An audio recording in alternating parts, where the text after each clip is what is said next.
Welcome to Politics Done Right. I am your host, Egberto Willies. This is a progressive program that will take the mystery out of politics. This is the program that will encourage you to make sure government becomes we the people. Whether you are liberal, progressive, conservative, or otherwise, you get to air your point of view. We are an independent media outlet that, unlike mainstream media beholden to corporations, we only owe allegiance to you.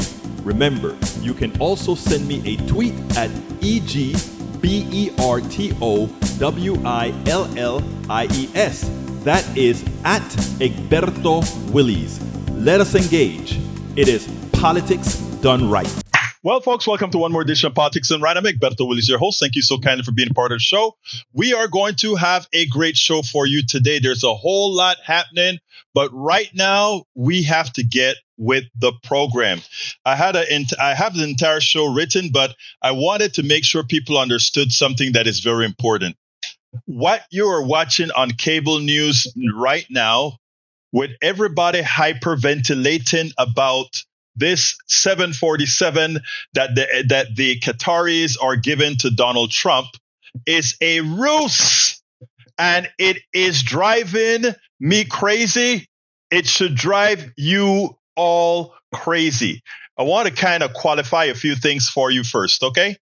I want to qualify. There is nothing about getting that plane is any different than all the biggest set of briberies that's been occurring under the Trump administration. Are you concerned about the plane?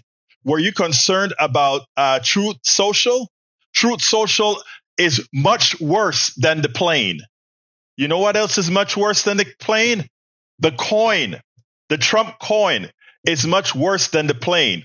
That $400 million plane is right out there in the open for you to see. You can see the con. You can see the exact grift that is occurring there.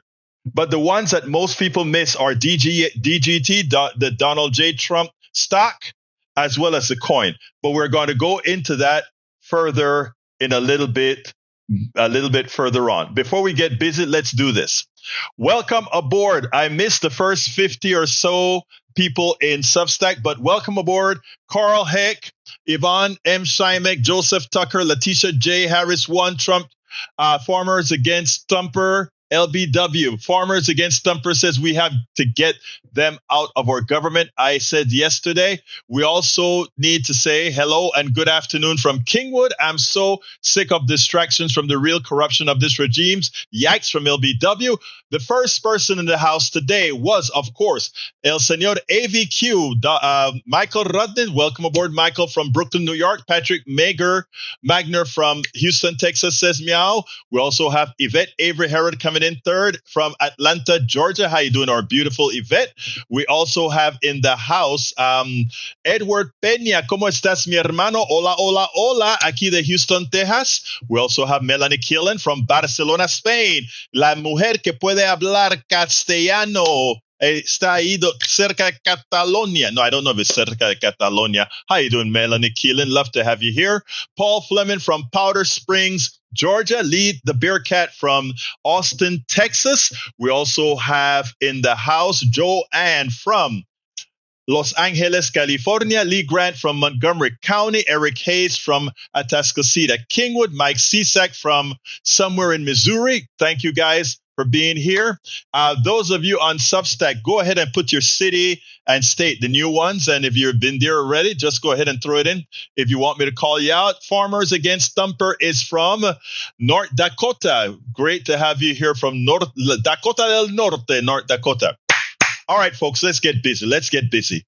I want to start the program by telling you everything you're watching on TV, they're hype. Look, it is almost like Trump knows how to give these people candy. It's a sexy story. Wow. A luxury airplane given to Donald Trump by the Qataris. Oh my God, what a grift. And they just hyperventilate about it. That is not what we are supposed to be worried about. The plane is a distraction. That's only a $400 million grift. DJT is a several billion-dollar grift. The coin is a several billion-dollar grift. The airplane is chump change. It's chump change. Donald Trump has been stealing, ripping off in the order of billions. A 400 million thing is that's to be worried about. And to think that we are concerned about somehow that airplane getting Air Force One status, forget about it. It couldn't happen. It'll cost more to retrofit that jet to do the things Air Force One is supposed to do than simply to rebuild that jet from scratch with all the amenities that it has right now. That jet is there for Trump later on, okay? Trump is going to get that jet. He may want to find a way to get permission from the Defense Department to fly it a few times so that it can be called Air Force One, so that he can then always have it so that when he dies, he can throw it in the Trump library as Air Force One. But it will never be the official Air Force One plane because, let me give you a few things. Let's get into some engineering here. You know what EMF is, right? The Air Force One is protected against EMF. Regular planes are not protected against EMF. EMF is like if you have a nuclear blast, there's some electromagnetic radiation that comes out. And if it gets into wires, it fries the wires, it fries the computer systems, all of that. All these systems are built to protect on Air Force One, to protect against EMF as well. These airplanes of Air Force One is protected against in the event that they're landing and a missile comes off. They have heat-seeking missile devices, meaning they can shoot out heat-seeking missile repellents, if you will. That has to be in that thing. That has to be in within that as well, right? It also has to have a particular kind of cargo bay to carry the beast. That is a Trump, the thing that drives, right? It has to have that. It also has to have jamming equipment. So all of that has to be rebuilt to jam signals, to jam missiles, to jam guidance systems of all these other things. The reason why it takes so long to build a damn jet is because electronic, whatever case, I can't remember the correct symbols for it anyway. But here it is. It has to have all these different protections. Okay. Now, what Trump is doing is this week. Listen to me, folks, and listen to me clearly, my brothers and sisters, because you have work to do. All of you have work to do. The idea is they put out 2 stories this week. 2 stories, and the stories serve 2 purposes, right? The first story that they put out is the story about drugs, EMP. Thank you, Norman Reynolds, EMP. So Norman is an engineer as well. I said EMF is EMP. Now, here is the thing. Electromagnetic pulse. Thank you for that, brother. Here's the thing. They put out 2 stories today. Story number 1. The drug EO executive order. Please, all of you can go to the website right now. Go to the website right now, or not right now, after you watch the show. Stay watching my show. Come on, don't leave my show. But go to the website and you will find everything you need to know about that drug executive order. It says nothing. It gives no orders. It says, hey, drug company, please lower your prices to the favorite nation status. And if you don't, what we will do is tell the Justice Department or one of the departments to see how we can get you to do that. But it has no legality to tell the drug companies what to do with the to how to lower drugs. And you know why it doesn't have that? Because Donald Trump doesn't have the power singly to tell drug companies what to do. And we know that both the neoliberal Democrats and the Republicans are owned by Big Pharma. So they will never pass a bill to reduce drug rates. People say, well, Biden did it. Biden did it 10 drugs at a time, then 50 drugs. Biden did what Biden did is what he could get, because he never had the backing of the entire Congress that tells the pharma company, you will not be able to use these patents that we, the people, paid for, to go ahead and charge whatever you want to charge. Because remember this, folks, most drugs on the market, you paid for. The taxpayer, through the NIH, through grants and all of that at universities, you paid for that drug. Don't forget it. We have an exploitative economic system. So anyway, Donald Trump comes out with that story. It gets a lot of play and so forth.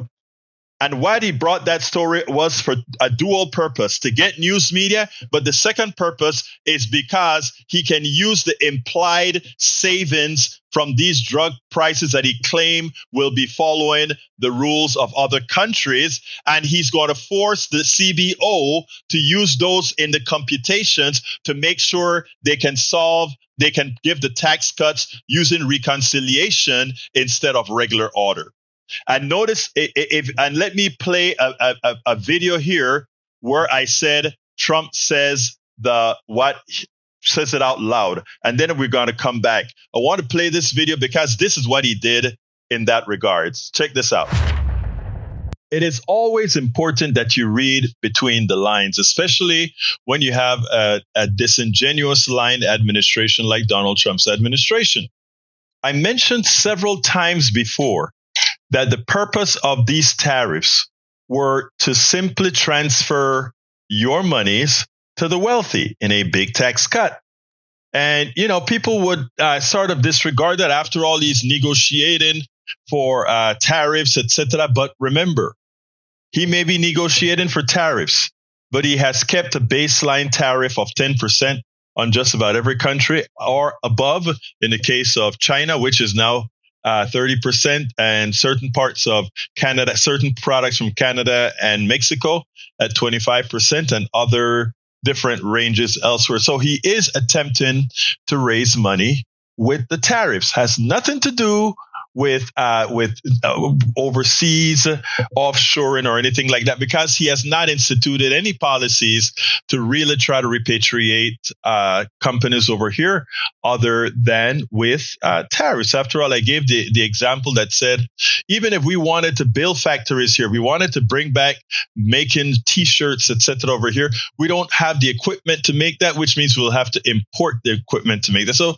it's all a fraud. What I always said is that Donald Trump's intent is to use tariffs to transfer the money of the people who pay the tariffs, you, the working class, the middle class, to the rich with that huge tax cut. And by the way, today he also came out with a purported drug deal where he gets to cut the prices that Medicare and Medicaid pay for drugs. Well, again, it is important for you to understand that. Remember, they're trying to get $880 billion out of Medicaid. And one of the tricks that they're going to use, in as much other than the cuts that they've already advertised that they're going to do, is to simulate a bigger cut by saying they will be paying less for drugs, even though that's not guaranteed. But you know what? It's out of the box, because he never would say specifically that he wanted all these tariffs and drug cuts to make the budget works. In other words, all these savings weren't going to go to the average American citizen, but actually go to the wealthy. But you know what? He slipped. Today, when he announced the drug deal, he slipped.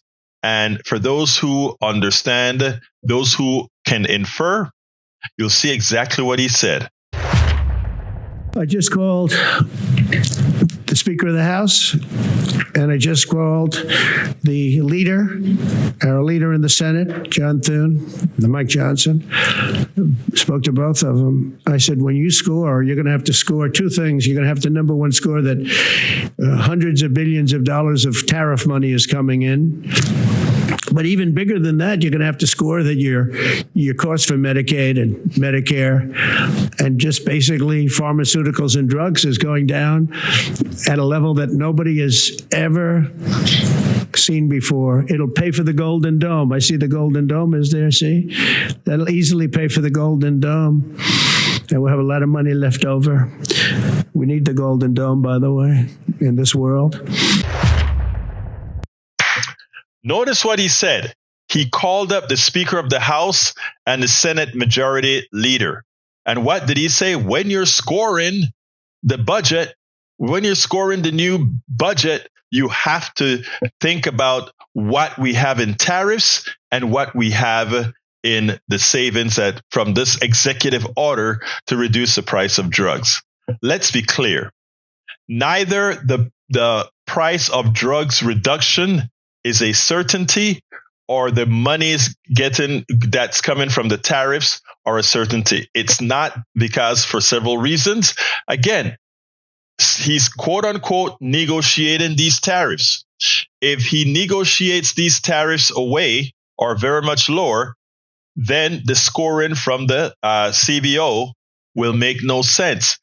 That is what Trump wants to do. He wants to hold back everything under the perception that he's going to get drug costs down, under the perception that he's going to be able to keep tariffs high. And while tariffs are high, that somehow we are going to still buy these products, which means he'll continue to sock it to the working class to pay these tariffs. But none of that is sure. And there's a more likelihood that, politically speaking, after the CBO rates his budget, that he will go, after it's rated and the bill is passed, that he'll go ahead and acquiesce to the will of the working class for political reasons and say, okay, I dropped the tariffs. But by then, the bill is already passed, and you'd either have to go into further deficit spending or further cutting.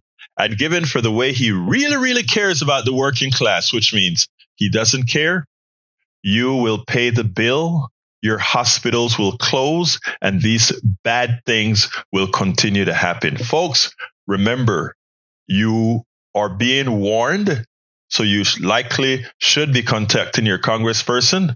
But again, you've been warned, and if you don't do something about it, well, so shall you sow, so shall you reap. Exactly. So shall you sow, so shall you reap. Look, so as it turns out, that's what he wanted. The double message here is with the tariffs and the drug thing. We need to talk about it so that the CBO would score it, and he will probably bribe the CBO, because it's his guy anyway, to score it appropriately. It's supposed to be a nonpartisan group, but they will get that score in to take into account, hey, the reduction in drug prices, hey, reduction or increase in tariffs, but it's a fraud because it won't hold. Number two, the plane comes out a little bit after that in vogue, and then everybody starts talking about the airplane. And if I'm looking at the headlines right here on MSNBC, Trump faces MAGA backlash over Qatar plane gift. That's crap. That is crap. As soon as the only reason he's facing a little backlash from some of MAGA is that some of them, including what's the name of the guy, the young guy, I can't remember his name right now, that's a blogger, came out. All they have to do is pay the blogger a little bit, change the tune, and all the MAGA will come like the Pied Piper and follow whatever they say. I am not concerned about that. What they're doing right now is as we speak right now, there are 3 committees that are marking up the cuts to Medicaid. There are 3 committees making those huge tax cuts or doing the markup to give those huge tax cuts to the wealthy. So while we are all concerned about a plane that doesn't have anything to do with the middle class, anything to do with the working class, we're so mad about the airplane. And all this other stuff is going on. Catastrophic GOP cuts is what we're looking at, folks. Catastrophic GOP cuts is what we're looking at. House Republicans are set to hold a committee hearing today, that have it on the screen right now. The proposal, which is part of GOP's sprawling reconciliation package, would shift some SNAP costs onto states and expand the program's work requirements, adding procedural hurdles that advocate says making it harder for families to obtain benefits. Overall, Republican legislation aimed to slash $290 billion from SNAP, $880 billion from Medicare. Look, we are giving all this money that we are cutting to rich people for a tax cut. And we're worried about a $400 million plane. We're cutting over near $1 trillion, more than $1 trillion of services to our people. Over $1 trillion. And we are hyperventilating over a $400 plane. We know Donald Trump is a thug. We know he's a gangster. America was okay with electing a gangster. So let's not worry about the gangster and the gangster getting a plane. If we're not shutting him down on his Truth Central, if we're not shutting him down on the Trump coin, why the hell are we worried about this? Go ahead and start calling your senator and representative, whether you are on the left or the right, because it all affects you. All of you who have parents in nursing homes, who have relatives in nursing homes, this will affect you. All of you who live in rural areas with hospitals, it'll affect you because these hospitals will close, as I pointed out in the article and the video that I did yesterday. Please, and Stacey Sullivan, this is not up for debate, Miss Sullivan. You can look it up. It's not up for debate. In fact, your great senator from where is he from? Arkansas. He Republican MAGA senator from, I think it's Arkansas or Missouri, says it. He's telling Republicans, don't do it. Don't do these cuts. This is not from a Democrat. This is from an established. Who is the guy that was running away? I can't remember the name of the senator that was running from MAGA. He was running from MAGA. I think he gave them the thumbs up and was running. He is begging, Republican senator begging Donald Trump not to do these cuts to Medicare, SNAP, and all these things. He said, we are trying to be the party of the working class, but you can't be what you're not. You cannot be Josh Hawley. Thank you very much. Josh Hawley wrote an op-ed in the New York Times. Let me see if I can find it. Josh Hawley, NY Times. Let's see if I can find that article. Because Josh Hawley, opinion, don't cut Medicaid. All right. Miss Sullivan, what's your name? Miss Sullivan. That is giving me a hard time in the chat. That says I'm lying. Here it is. Poll shows Democrats down in the dumps at their lowest approval levels. But we Republicans are having an identity crisis of our own. This is from your guy, Josh Hawley. And he says, and you can see it in the tug of war over President Trump's one big, beautiful bill. The nub of the conflict, will Republicans be a majority party of the working people or a permanent minority speaking only for the C-suite? Thank you, Tom. Sorry. So there it is, Miss Sullivan. I am not a liar. Even Josh Hawley is castigating Republicans for cutting Medicaid. This is not up for debate. So my brothers and sisters, go call, when the show is over, go call your congressman and your two senators, because they are fearful. If they believe you are going to be activated, they will make sure not to cut these budget. And Miss Sullivan, I don't know how rich or how poor you are, but my theory is that if you're listening to me right now, you're not rich. So I would suggest, instead of MAGAing yourself and thinking that I don't know what I'm talking about or that I'm lying, that you pick up your telephone, that you pick up your and figure out who your senators are and figure out who your congressperson are is, and go ahead and call. Because if Josh Hawley, one of the biggest MAGA Republican senators out there, is telling you this in a New York Times op-ed, maybe you should start believing and stop living in La La Land, my dear sister. All right, Lita Bearcat says, shall it be called one big pretty bill? It should be called one big evil bill. All right, I have another video to show you. Wow, this one, let me see how I'm going to mess with this time here. I want to show you one on Manifest Destiny. I really want to do this, and then let's see how we get from here, because it's important as well.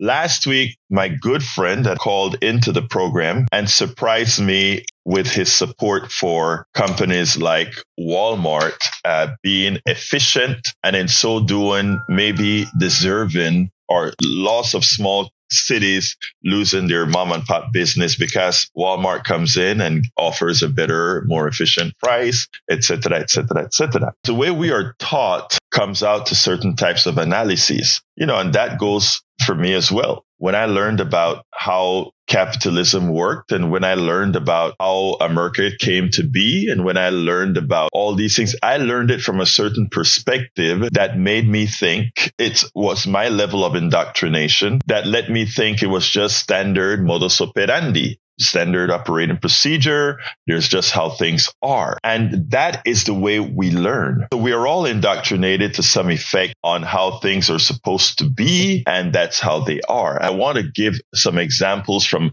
history that we have learned over time. We have to remember in the 19th century, something called Manifest Destiny. We thought that United States, out of all the countries and municipalities and kingdoms in the world, that we had divine right to come to America, United States, and move westward and do whatever it was necessary to move westward, conquer, and take. It was our manifest destiny. And we learned that in history, and we just accept it, right? We don't look at what the results are from said acceptance that somebody up top, because they wanted to take land, justified it by pulling some concept out of the air and called it manifest destiny. And that's what gave us the right to move westward, conquer, kill, maim, genocidally attack, kill. That allows us to do that. And we learned that in school in an antiseptic manner. Manifest destiny, and we move forward, and we had westward expansion. The other concept we learned without thought, and we just accepted, the Monroe Doctrine. I'm from Panama, Central America, a product of the Monroe Doctrine. Roosevelt sent a ship off the coast of Colon. They wanted to build a canal in Panama, which was a part of Colombia. And Colombia said no. The Lesseps and these French were building great canals in Saudi Arabia, and they were going to try to build a sea level canal in Panama. They failed. America wanted that canal for commerce. The Monroe Doctrine, we control the hemisphere, puts a ship outside of Colon, got some radicals in Panama to declare independence, and hey, without further ado, I became a Panamanian citizen because, what again? Monroe Doctrine allowed them to say we're building that canal and we are going to do it whether Colombia wants to or not. We control this hemisphere. We decide to accept that as standard modus operandi. I want you to keep those two thoughts in your heads, that we just decide to do something and now we teach it and we accept it just for the sake of accepting it. Earlier, I was speaking about the Monroe Doctrine and manifest destiny. These are concepts that we learn in history in high school or even middle school that we don't get a grasp of how it has actually affected and damaged people here both the indigenous folks and folks around the world. But we accept it as just the natural order. Same, we accept our economic system as just the natural order. We accepted slavery as just the necessary evil of capitalism. We accepted destruction of slavery as just, don't believe all that you read again, that the Civil War is what the benevolence of the Northerners who liberated the slaves was a great thing that happened, right? The slaves only got liberated because the country and its manifest destiny and all these other things could continue without the slave institution. The slave institution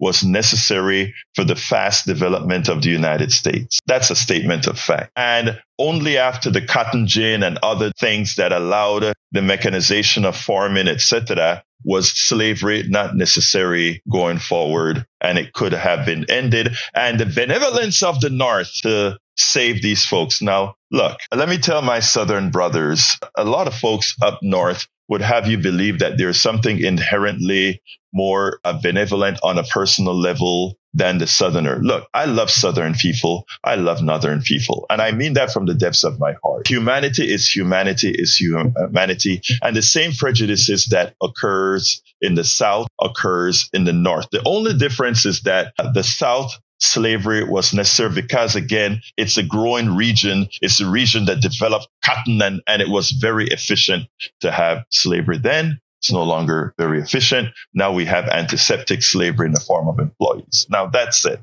Why am I bringing all this up? I'm bringing all this up because, again, as I said, one of the calls really hit me very hard because it's a good progressive person that believed that it is okay that Walmart moves into town and if they can give you better pricing, that it is okay for the mom and pop stores who can't afford those things to close. So when I wrote up the program today, I wrote up some bullet points that I want to cover. A lot of folks are scared about whenever we talk about a change in economic system because they think we're talking communism and all these things that the plutocracy, that the capitalists have made you fear. So they're saying, why get rid of an evil system if the system that is going to be replaced by is going to be even more evil, which isn't true. Capitalism is a man-made system. Communism is a man-made system. Socialism is a man-made system.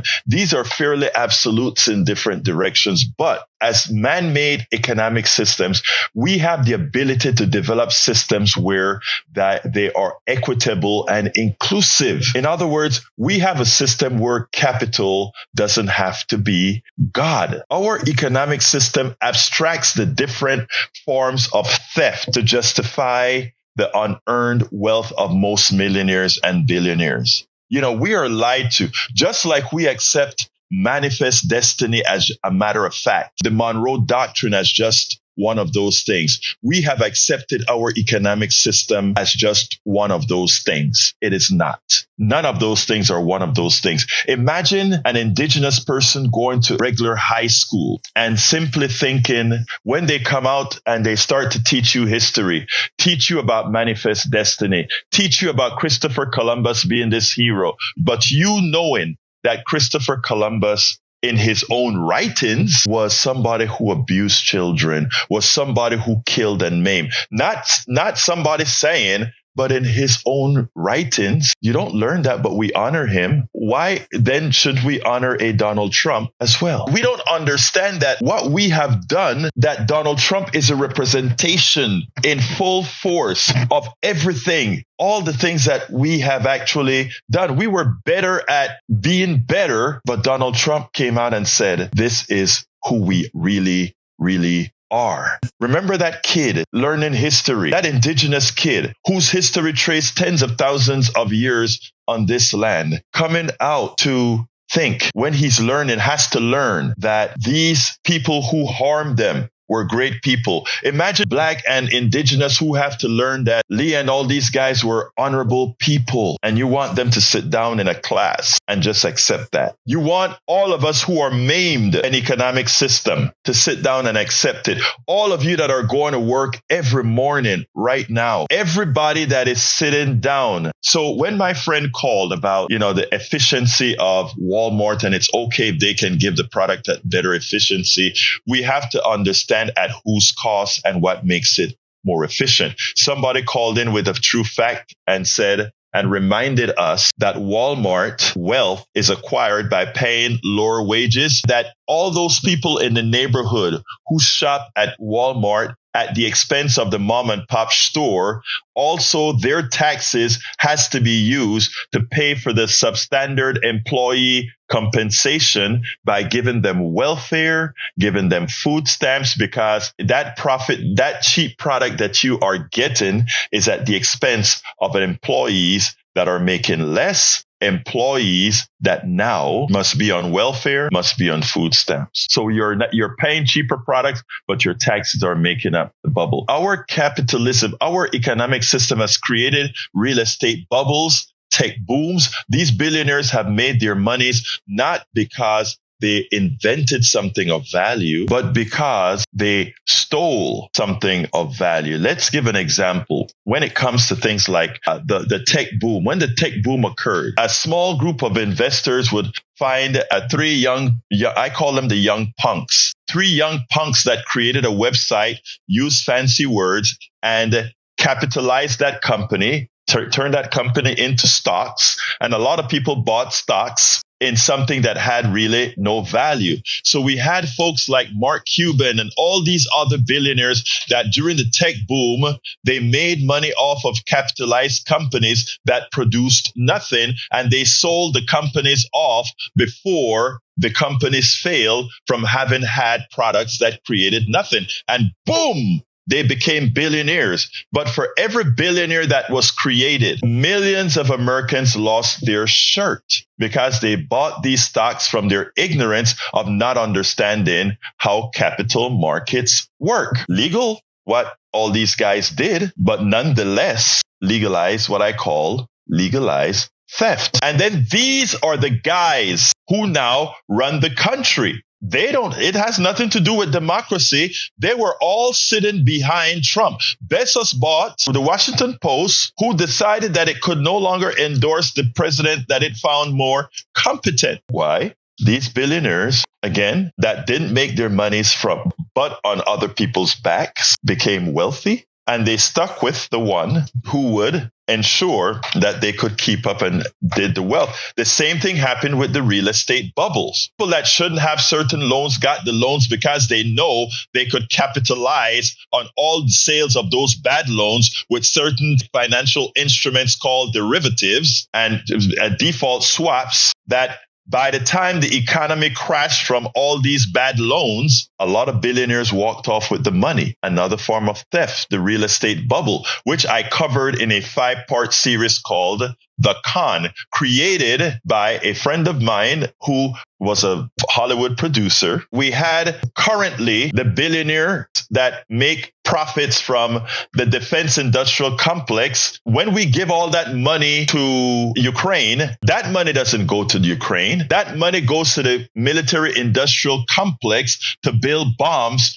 for Ukraine to drop. So the taxpayer just gives money to the military industrial complex who build bombs for Ukraine to use and kill people, for Israel to use and kill people. Our tax dollars profits the Defense Department industrial complex to profit the other. Same in healthcare, the healthcare industrial complex. We pay more money for these drugs that we, the people, invented at universities, we pay for and then capitalized by the private sector. We pay those bills. And how humane it is that if you have a disease and you don't have the money for the drugs that can cure that disease, you just ultimately die. Wow, what a society. Are we civilized or what? The same apply with the food industrial complex. The seeds that are manufactured by now the ADMs of the world and all these other companies. Now, if the pollen from your farm gets into the pollen of another farm,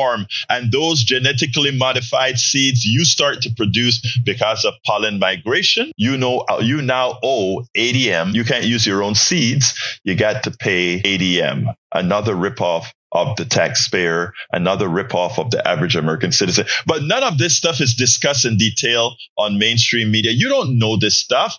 Why would you? Why would you have to know this stuff? Why would you? It's all behind the scene. And that's why we can say, okay, it is okay for Walmart to go into small towns and kill industries because they're more efficient when they are not more efficient. They are more extractive, because to get that little Walmart into that little town gives tax abatements. That little town builds infrastructure. That little town, the taxpayer dollars from all of us go to pay for the underpaid Walmart employee. And then we call that efficiency? No. But again, we first have to understand how the system actually work. But nobody wants to teach us that, because if we understand how the system works, we will never allow the system as it is to exist. One of our goals, the goals of many of us doing this kind of work, is to really hope that we can penetrate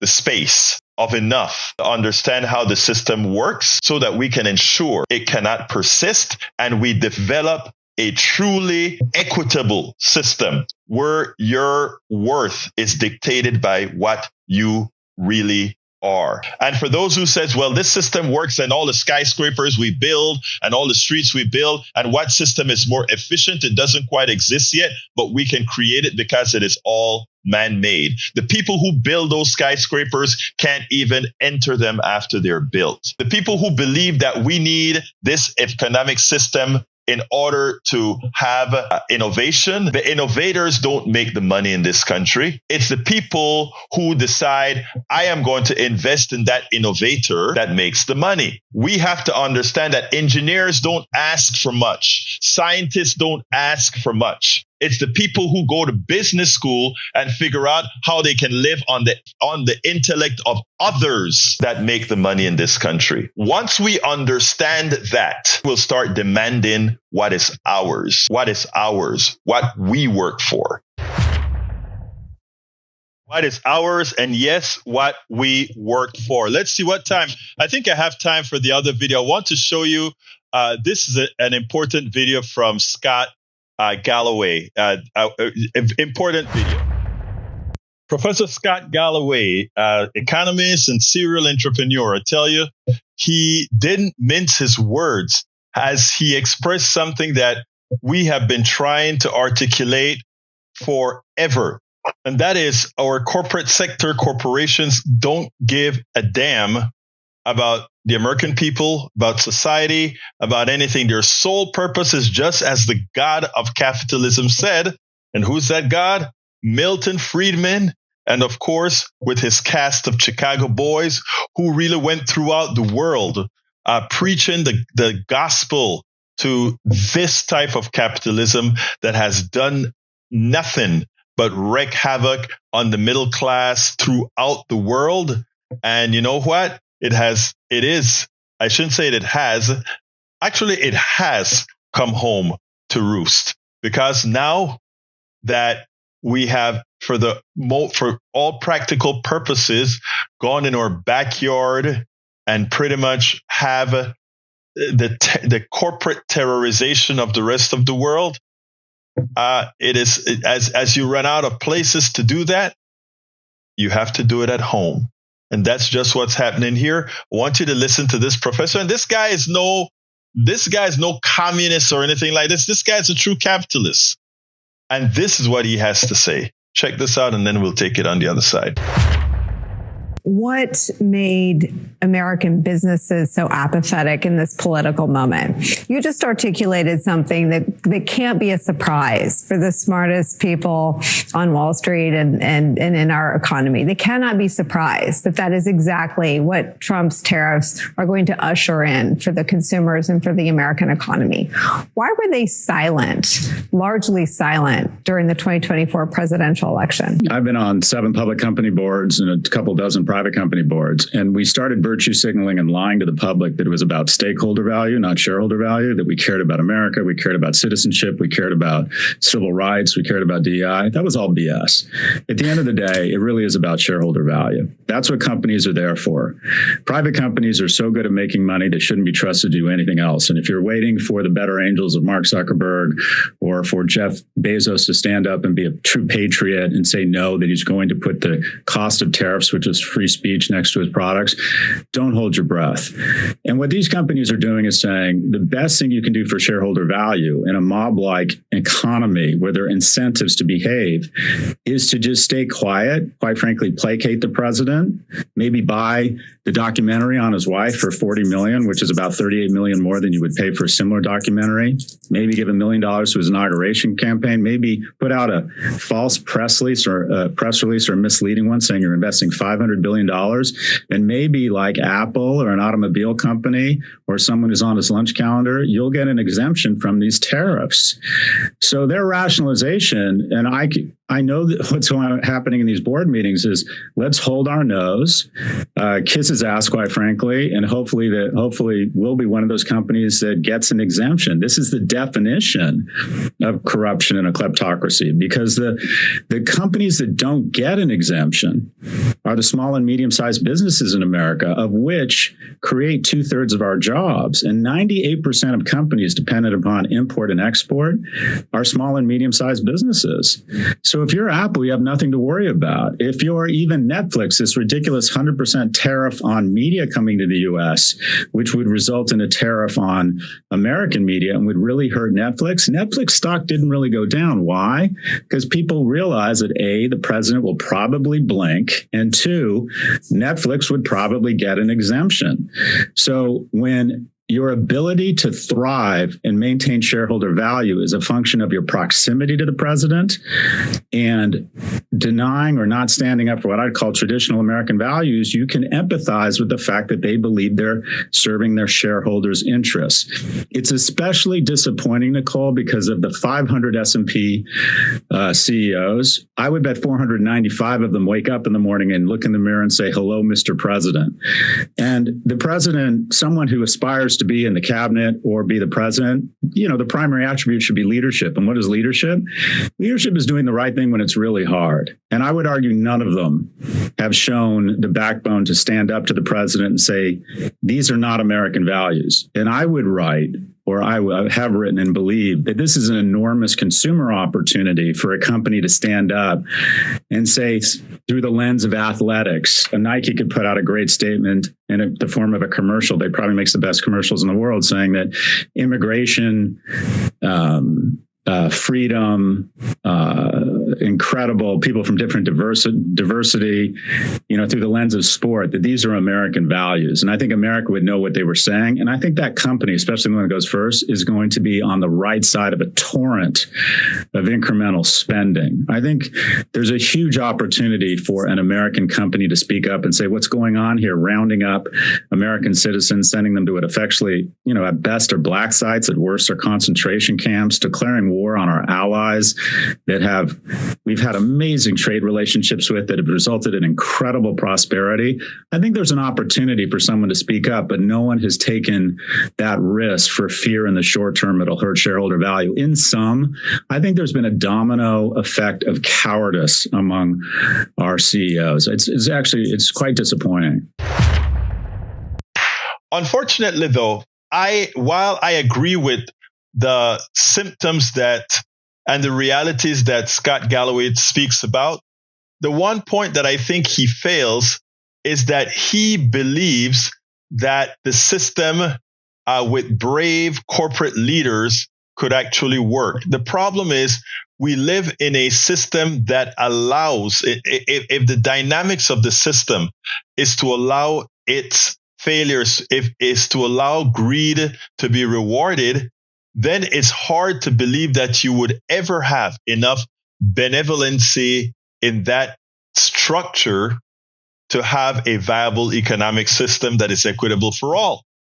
So I think it is high time for us now, we the masses, to simply come out and say, this current economic system as it stands has failed.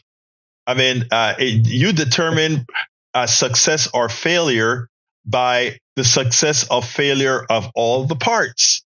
And if 80% of the parts are not doing very well, then that system has failed. And I think we can say without any doubt that 80% of Americans are not living that life where the welfare of America as we preach it. But worse, we know that 60% of Americans are in dire strait. So folks, let's get with the program and let's start ensuring that the right folks get elected with the right thought process, with the right belief in an economic system that works for all and not just for the few. And that is not cliche. I have time to kind of put the last one in, and I need to get that one in, the grift. America is a kleptocracy. The reality is it hasn't always been that way. Well, you know what we feel about our economic system here at Politics Done Right, and what many are starting to realize, it hasn't been the type of kleptocracy as it has evolved to under Donald Trump. And it is sad because, again, with all the problems that we had, it seemed like we were redeemable. It seems like the rest of the world would stick with us. But when you become no different than the Putins of the world and other major kleptomaniacs, what is there? Listen to what Scott Galloway has to say, then we'll take it on the other side. What do you make of this moment that we're in, where we come on the air? We've been covering the economy, not necessarily because I know a ton about it, but I know that as a political issue, there was nothing more salient. And Donald Trump, for all the promises to break to the whole country, but especially his voters, to break his promises around the economy feels pretty seismic, not just politically, but in terms of something that affects just about everybody. What are your thoughts about where we find ourselves? I think we're essentially become a kleptocracy that would make Putin blush. I mean, keep in mind, in the 3 months since the inauguration, the Trump family has become $3 billion wealthier. So that's $1 billion a month. And to be fair, it's been a slow creep of corruption. There's been special interest groups since Citizens United. They've just gone crazy. You have American citizens paying 8 times the price for Humira and Ozempic that other countries pay, even though many of these drugs we've invented here, manufacture and distribute. So there's been a weaponization of government for a while, and there are even many Congress people, including Speaker Egberto Pelosi, who've engaged in insider trading. But this is on a whole new scale. The Democrats and other Republicans have been engaging in corruption for tens or hundreds of thousands. This is now corruption for billions. And while you could argue that American business has been for sale, if you will, or America's been for sale, now the whole world's for sale. I think the Trump coin represents a new level of grift, the likes of which we haven't seen. Essentially, the president has opened a Swiss banking account that anybody can put money into, communicate why they are putting money into it to the president, and then the president can take actions, and we don't know whatever happened.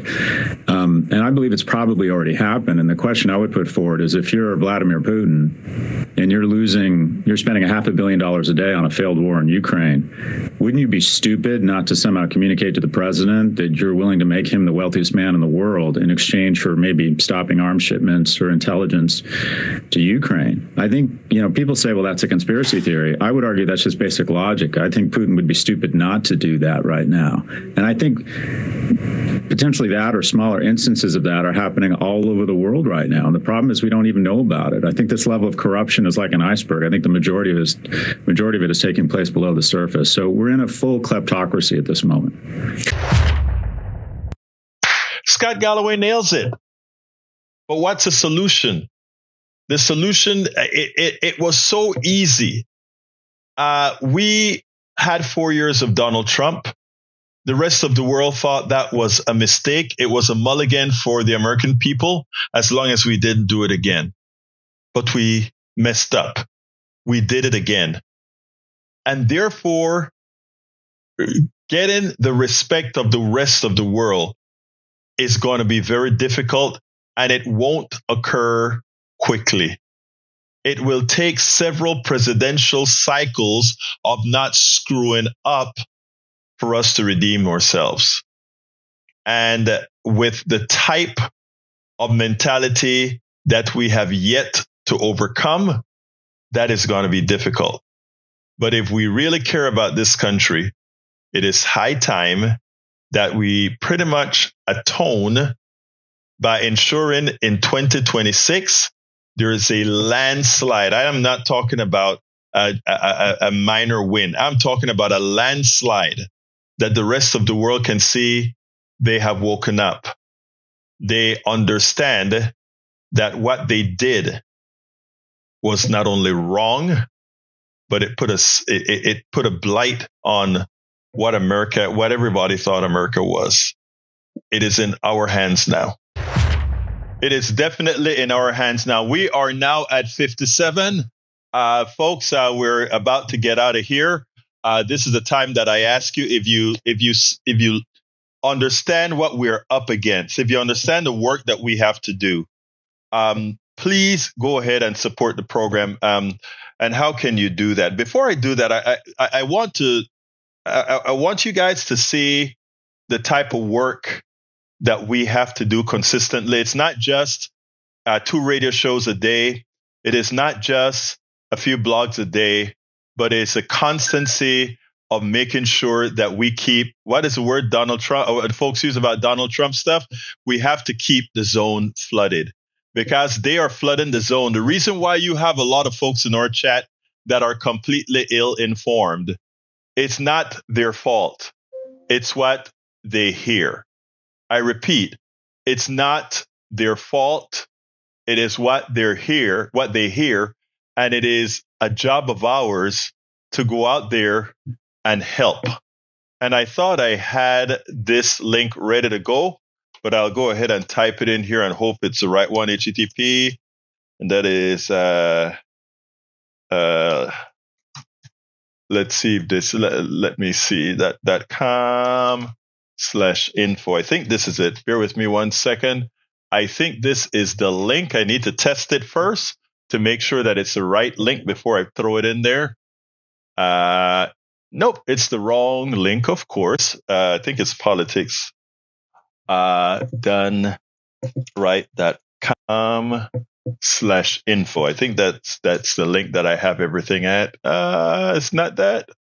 Well, anyway, let's do this. To support the program, please consider becoming a paid subscriber to our newsletter. That subsidizes all of the work that we do. And you can find that link right here, politicsdoneright.com/newsletter. I'm going to put it in here as well, inside of the chat for the Substack. And let's go ahead. If you have other ways that you want to support us, the list of different ways to support us is at politicsdoneright.com/support. politicsdoneright.com/support.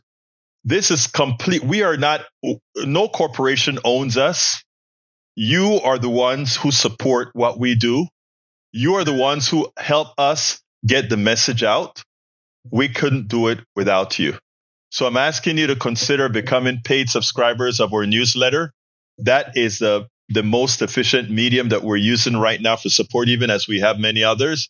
And I'm putting that in the chat as well. Again, we cannot do this without the great support that we depend on from the great watchers, listeners, sharers, etc., etc., etc. Anyway, it's 4:00. Got to get out of here. Love you all. Left, right, middle. I don't care who you are, because we're one country that we have to get working better. My name is Egberto Willies. This is Politics Done Right. And you guys know how I end this baby. I am what? Out. We spend a lot of time deconstructing the news, trying to parse it into a form that everybody can understand. We try to find those little